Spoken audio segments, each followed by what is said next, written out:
alisema hakuna mashule. Mimi nimesomea hii shule. This school has produced the first majority leader. Hii shule imeproduce all our PSS na zingine. Hii shule Wajir, Mandera have produced our top lawyers, senior counsels. Alafu mtu anakuja kutuambia sisi watu wa Northern Kenya hatuna ati mashule. Shida ni mtu ako chini sana.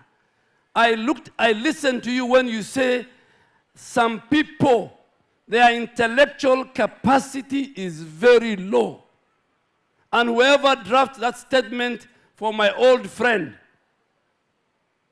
has only confirmed to what you have been saying, that watu wako chini sana. Lakini hii wafugaji hata kama hawajaenda shule, hata ule anachunga ngamia ako juu kiakili. So Your Excellency, we will commit to yourself. All of a sudden, our focus has been, alikusumbua na barabara ya Mau Mau, alikusumbua na mambo mingi, alikusumbua na mambo ya shareholding.